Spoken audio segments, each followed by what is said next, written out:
कौन सी ऐसी चीज़ें हैं, टिप्स है, ट्रिक्स है जिसके ऊपर अगर कमरान गुलाम अमल करता है सही तरह तो कमरान गुलाम ओडीआई की डेब्यू में भी सेंचुरी लगा सकता है। वो चीज़ वो टिप्स है क्या, वो तो मैं बाद में बताऊंगा। लेकिन पहले आते हैं कि पाकिस्तान की तरफ से ऐसा कौन सा प्लेयर है जिसने ओडीआई और टेस्ट फॉर्मेट के दोनों की डेब्यू में उन्होंने सेंचुरी लगाया हो।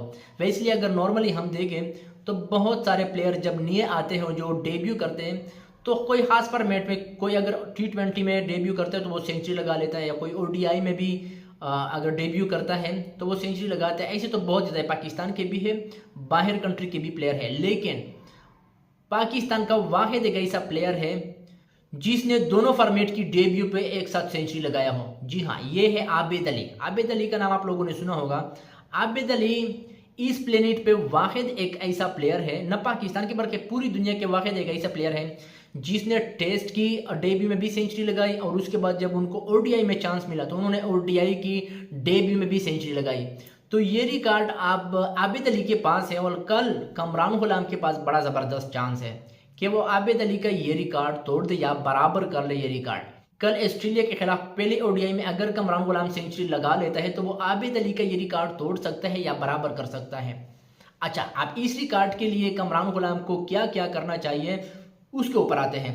सबसे पहले कमरान गुलाम को फेयरलेस होना चाहिए, यानी मेंटली बहुत ज़्यादा रिलैक्स होना चाहिए। नॉर्मली जब भी कोई प्लेयर डेब्यू करता है इंटरनेशनल साइड पे तो उनका एक दिन पहले से उनके दिमाग में बहुत सारी चीज़ें चल रही होती है कि मैंने किस तरह मैं खेलूँगा, किस तरह मैंने परफॉर्म करना है। बहुत ज़्यादा कभी कभार वो प्रेशर में होते हैं तो किसी से नहीं हो पाता।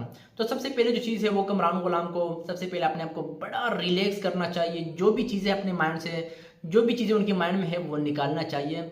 मेंटली रिलैक्स होना बड़ा ज़रूरी है। इसके अलावा जो दूसरी चीज़ है, जब बैटिंग के लिए आ जाए तो हर बाल मेरिट पे खेलना होता है। यानी कोई अगर बैड बॉल आया तो आपने फ़ौरन उनको बाउंड्री के लिए मारना होता है। लेकिन अगर बॉल बहुत अच्छा आता हो तो फिर आपने उसको मेरिट के हिसाब से खेलना है। जहाँ पे उनको खेलना बनता है वही साइड पे आपने खेलना है। तीसरा जो सबसे इम्पॉर्टेंट चीज़ है, मैं कोई उनको टिप्स नहीं दे रहा हूँ, कोई मैं बड़ा चीज़ नहीं बता रहा हूँ, वो क्रिकेटर से उनको ऑलरेडी पता है। लेकिन मैं सिर्फ फैंस के लिए बताना चाहता हूँ कि कमरान गुलाम को वो ये करना चाहिए कि कमरान गुलाम को फ्रश के ऊपर प्रैक्टिस करनी चाहिए कल की मैच के लिए। यानी सीमन की जो विकेट है उसके ऊपर उनको प्रैक्टिस करनी चाहिए।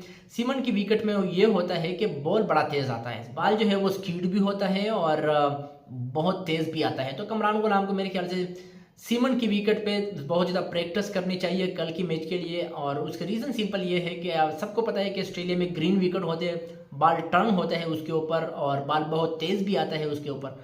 सो कमरान गुलाम को थोड़ी बहुत अगर वो सीमन की विकेट पे खेलेंगे थोड़ी बहुत तो वो यूज टू हो जाएंगे।